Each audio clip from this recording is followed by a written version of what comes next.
Hello everyone, welcome to the channel language of physics. आज इस channel पर हम इलेक्ट्रिसिटी का नेक्स्ट पार्ट लेकर आए हैं, जिसमें हम कुछ इंपॉर्टेंट क्वेश्चंस को डिस्कस करेंगे जो कि ओम्स लॉ एंड रेजिस्टिविटी पर बेस्ड होगा। जो लास्ट लेक्चर में हमने ओम्स लॉ और रेजिस्टिविटी के बारे में पढ़ा था, उन्हीं पर बेस्ड कुछ इंपॉर्टेंट क्वेश्चंस हैं जो कि प्रीवियस ईयर में आए हुए हैं। उन्हीं को आज हम डिस्कस करेंगे। तो चलिए स्टार्ट करते हैं। तो हमारा जो पहला क्वेश्चन है वो ये है, a wire of length L and area of cross section A has a resistance of 10 ohm. What would be the resistance of another wire of same material having length L by 4 and area of cross section 2.5 A?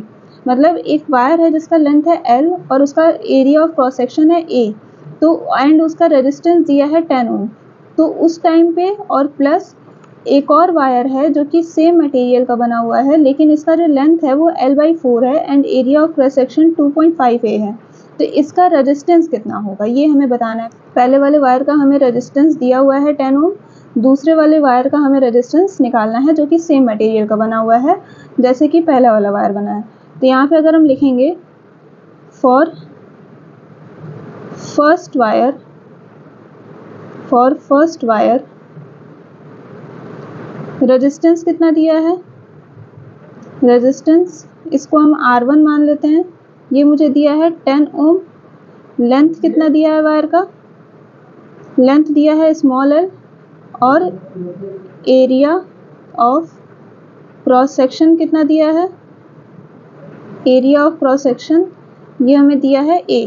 Okay, तो हमें इसमें क्या बताना है कि जो second wire है जो कि सेम मटेरियल का बना हुआ है उसका लेंथ L/4 है और area of cross section 2.5 A है, तो उसका रेजिस्टेंस कितना होगा।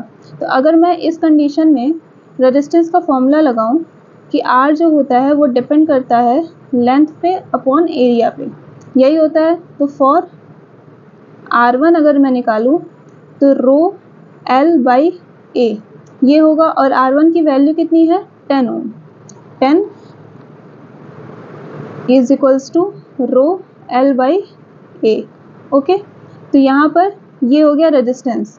अच्छा, इसको इक्वेशन 1 मानकर छोड़ देते हैं।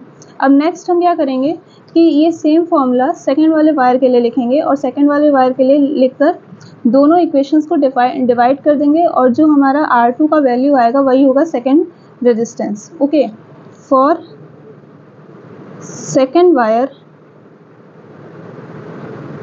वायर के लिए लेंथ क्या दिया हुआ है, लेंथ हमें दिया है L/4 हो गया है, और एरिया ऑफ क्रॉस सेक्शन ये कह रहा है 2.5 A है। ओके, तो इस टाइम पे हमें क्या निकालना है, रेजिस्टेंस निकालना है। तो रेजिस्टेंस R2 मान लेते हैं, क्या होगा, रो L की वैल्यू क्या है, L/4 है इंटू 1/एरिया का मतलब 1/2.5 A। ओके, मतलब इसको अगर हम लिखना चाहें तो ये क्या हो जाएगा, रो L/10.0 A। ठीक, अब इस इक्वेशन को मान लेते हैं 2। तो डिवाइडिंग इक्वेशन 1 एंड इक्वेशन 2, दोनों इक्वेशंस को डिवाइड कर देते हैं। तो क्या मिलेगा हमें, 10/R2 is equals to rho L/A divided by rho L/10.0 A। तो 10/R2 इज इक्वल्स टू ये हो जाएगा रो L/A इंटू में 10A अपॉन में रो L। यहाँ से रो L कटेगा और यहाँ से A और A कटेगा, तो ये क्या हो जाएगा 10/R2 इज इक्वल्स टू 10। तो यहाँ से R2 की वैल्यू क्या हो जाएगी 10/10, मतलब R2 कितना हो गया मेरा 1 ओम। ठीक है, तो सेकेंड रेजिस्टेंस की वैल्यू कितनी हो गई 1 ओम। ओके, तो हमारा जो नेक्स्ट क्वेश्चन है वो ये है, the resistance of a metal wire of length 2 metre is 30 ohm at temperature 25 degree centigrade. If the diameter of the wire is 0.6 millimeter, then what will be the resistivity of the metal at that temperature? आपको resistivity निकालनी है metal की। Okay, जिसमें कि resistance दिया हुआ है wire का 30 ओम है, कितने लेंथ के वायर का, 2 मीटर वायर का, कितने टेम्परेचर पे, 25 डिग्री सेंटीग्रेड पे, ओके। और अगर उस वायर का डायमीटर 0.6 mm है तो आपको उस मेटल की रेजिस्टिविटी बतानी है जिस मेटल से वो वायर बना है, ओके। तो अब हमें क्या निकालना है, रेजिस्टिविटी निकालना है। और रेजिस्टेंस दिया है वायर का 30 ओम, ओके। लेंथ दिया है वायर का 2 मीटर और डायमीटर दिया है वायर का 0.6 mm। हमें रेजिस्टिविटी का फॉर्मूला क्या पता है कि R is equals to rho L by A, या फिर rho is equals to R into A by L. तो यहाँ पर हमें क्या क्या चाहिए, यहाँ पर हमें चाहिए resistance, area and length, okay. तो रेजिस्टेंस तो हमें दिया है, लेंथ भी दिया है, लेकिन एरिया मुझे नहीं पता। एरिया के लिए हमें क्या दिया है, डायमीटर दिया है। और एक क्रॉस सेक्शनल एरिया जब लेते हैं तो उसमें अगर हम डायमीटर से रेडियस में कन्वर्ट कर दे, और ये मिलीमीटर में दिया है और लेंथ हमें मीटर में दिया है, तो इस मिलीमीटर को पहले हमें मीटर में कन्वर्ट करना होगा, उसके बाद हम इसका डायमीटर से हम रेडियस निकालेंगे, रेडियस से एरिया निकालेंगे। तो यहाँ से पहले हम डायमीटर को ही चेंज कर लेते हैं, 0.6 mm, ये क्या हो जाएगा 0.6 इंटू 10⁻³ मीटर हो जाएगा। तो रेडियस क्या हो जाएगा 0.3 इंटू 10⁻³ मीटर। तो एरिया क्या हो जाएगा पाई आर स्क्वायर, पाई की वैल्यू 3.14 इंटू एरिया रेडियस का square 0.3 into 0.3 and into 10⁻⁶ metre square. तो इसको जब सॉल्व करेंगे तो ये मेरा आएगा 0.2826 इंटू 10⁻⁶ मीटर स्क्वायर, ओके। ये एरिया हो जाएगा। नेक्स्ट अब हम क्या करते हैं कि इसमें ये हमारा एरिया आ गया। अब इस फॉर्मूले में रख देंगे तीनों की वैल्यू, रेजिस्टेंस पता है, एरिया पता हो गया, लेंथ भी मिला है हमें, तो हम इन सारी की वैल्यू इस इक्वेशन में रख देंगे और यहाँ से रेजिस्टिविटी निकाल लेंगे। तो using all values in equation 1, okay. तो रो इज इक्वल्स टू रेजिस्टेंस हमें कितना दिया है 30 इंटू एरिया, एरिया हो गया 0.2826 into 10⁻⁶ divided by length, length हमें कितना दिया है 2 मीटर। इसको जब सॉल्व करेंगे तो ये आएगा 4.239 इंटू 10⁻⁶ ओम मीटर। रेजिस्टिविटी की यूनिट क्या होती है ओम मीटर। तो ये हमारा आ गया रेजिस्टिविटी, ओके। अब जो हमारा नेक्स्ट क्वेश्चन है वो ये कह रहा है potential difference across the wire is 75 volt and its electric resistance is 30 ohm. Find the electric current through the wire. किसी वायर के दो पॉइंट्स के बीच में जो पोटेंशियल डिफरेंस दिया हुआ है वो 75 वोल्ट का है और इलेक्ट्रिक रेजिस्टेंस कह रहा है 30 ओम का है, ठीक है। हमें क्या निकालना है, इलेक्ट्रिक करंट निकालना है थ्रू द वायर की कितना अमाउंट ऑफ करंट फ्लो करेगा वायर में से। तो हमें दिया क्या क्या है, पोटेंशियल डिफरेंस दिया हुआ है, पोटेंशियल डिफरेंस कितने का दिया है 75 वोल्ट का दिया है, ओके। और रेजिस्टेंस कितने का दिया है 30 ओम का दिया है, ठीक है। और निकालना क्या है करंट। इसमें तो सीधे सीधे ओम्स लॉ लग जाएगा। तो यूजिंग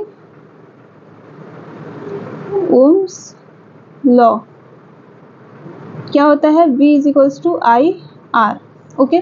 तो V is equals to V, हमें क्या निकालना है I निकालना है, V बाई R कर देंगे तो I इज इक्वल्स टू क्या हो जाएगा, V की वैल्यू कितनी दी हुई है 75 और R की वैल्यू दी हुई है 30। तो I की वैल्यू कितनी हो जाएगी, इसको जब डिवाइड करेंगे तो ये आएगा 2.5 एम्पियर। इतना अमाउंट ऑफ करंट सर्किट में से फ्लो कर रहा होगा, ठीक है। अब हमारा जो नेक्स्ट क्वेश्चन है वो ये कहता है potential difference between the terminals of an electric heater is 75 volt. Electric heater में जो पोटेंशियल डिफरेंस है वो 75 वोल्ट का सप्लाई हो रहा है when it draws a current of 5 ampere from the source. जब उसमें करंट 5 एम्पियर का फ्लो कर रहा हो, मतलब कि वोल्टेज हमें दिया है 75 वोल्ट का, उस टाइम पे जो करंट फ्लो कर रहा है वो 5 एम्पियर का है। What current will the heater draw if the potential difference is increased to 150 volt? अब कितना करंट फ्लो होगा हीटर में से जब उसका हम पोटेंशियल डिफरेंस 150 वोल्ट कर दें। तो अगर हमें पोटेंशियल डिफरेंस और करंट दिया हुआ है तो पहले हम निकाल ले रहे हैं कि कितना रेजिस्टेंस होगा उस हीटर में। रेजिस्टेंस निकालने के बाद वही रेजिस्टेंस यूज़ करके हम करंट निकाल लेंगे जब पोटेंशियल डिफरेंस 150 वोल्ट का होगा, क्योंकि रेजिस्टेंस चेंज नहीं होगा, क्योंकि मटेरियल चेंज नहीं हो रहा है हमारा, और रेजिस्टेंस हमारा मटेरियल पे डिपेंड करता है। तो मटेरियल जब नहीं चेंज हो रहा है तो रेजिस्टेंस भी नहीं चेंज होगा। तो वही सेम रेजिस्टेंस हम सेकेंड केस में भी यूज़ कर सकते हैं। तो फर्स्ट केस में हम क्या करेंगे, फर्स्ट केस में हम निकाल लेते हैं यहाँ पर कि कितना रेजिस्टेंस आ रहा है। तो हमें पोटेंशियल डिफरेंस दिया हुआ है, मान लीजिए V1 है, वो दिया है 75 वोल्ट का। उस टाइम पे जो करंट फ्लो कर रहा है सर्किट में I1 वो है 5 एम्पियर का। ठीक है, तो रेजिस्टेंस क्या होगा, V1 is equals to I1 R होगा। तो V1 बाई I1 निकाल देंगे तो R निकल जाएगा। तो R की वैल्यू हो जाएगी, V1 कितना दिया है 75 और अपॉन में रेजिस्टेंस करंट कितना दिया है 5। तो इसको जब डिवाइड करेंगे तो ये हमारा आ जाएगा 15 ओम। इतना अमाउंट ऑफ रेजिस्टेंस है। सेकंड केस अगर ले लें, अगर हम इसमें सेकंड केस लेंगे तो V2 हमें दिया है कितना 150 वोल्ट। इस टाइम पे हमें करंट पूछ रहा है सर्किट में I2 की वैल्यू, और रेजिस्टेंस हमारा वही होगा 15 ओम। तो यहाँ पे फिर से वही फॉर्मूला लगा दें, V2 is equals to I2 R। तो V2 बाई R निकाल लेंगे तो क्या मिलेगा हमें I2 इज इक्वल्स टू क्या हो जाएगा, V2 कितना दिया है 150 अपॉन में 15। तो I2 की वैल्यू कितनी हो जाएगी 10 एम्पियर। इस टाइम जो सर्किट में करंट फ्लो कर रहा होगा वो 10 एम्पियर का होगा, जब उसका रेजिस्टेंस 15 ओम है और वोल्टेज हमारा 150 वोल्ट का है। ओके, अब जो हमारा नेक्स्ट क्वेश्चन है वो ये कह रहा है, if work done in moving a charge of 20 milli coulomb from infinity to a point O in an electric field is 15 joule. मतलब इन्फिनिटी से किसी पॉइंट O पर एक चार्ज को लाने में जितना अमाउंट ऑफ वर्क डन हो रहा है वो 15 जूल का है। Then what is the electric potential at this point. तो कितना इलेक्ट्रिक पोटेंशियल होगा। तो चार्ज हमें कितना दिया है 20 मिली कूलम का दिया है। मिली कूलम को अगर कूलम में चेंज करेंगे तो 20 इंटू 10⁻³ कूलम हो जाएगा। ओके, और इसमें इतने चार्ज को इन्फिनिटी से पॉइंट O पर लाने के लिए कितना वर्क डन करना पड़ रहा है 15 जूल का। तो वर्क डन हो रहा है मेरा 15 जूल का। तो पूछ क्या रहा है, then what is the electric potential at this point. Potential कितना होगा इस पॉइंट पर। ये तो बहुत बेसिक सा फॉर्मूला हो गया कि V इज इक्वल्स टू क्या होता है W/Q। कितना यूनिट चार्ज को इन्फिनिटी से किसी पॉइंट में ले आने के लिए जितना अमाउंट ऑफ वर्क डन होता है वही पोटेंशियल डिफरेंस होता है। तो यहाँ पर भी वही फॉर्मूला हम यूज़ करेंगे। तो V is equals to W कितना दिया है हमें 15 जूल का, अपॉन में चार्ज कितना है 20 इंटू 10⁻³ कूलम का। तो पोटेंशियल कितना हो जाएगा मेरा, इसको डिवाइड करेंगे तो 0.75 आएगा, इंटू 10⁻³ हो जाएगा, ऊपर जाएगा तो प्लस हो जाएगा, और इसको जब वैल्यू रखेंगे तो ये 750 वोल्ट हो जाएगा।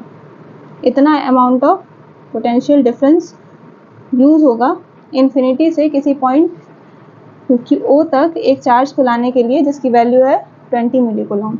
ठीक है, तो ये हो गए कुछ numerical problems related to potential difference, ohm's law and resistivity.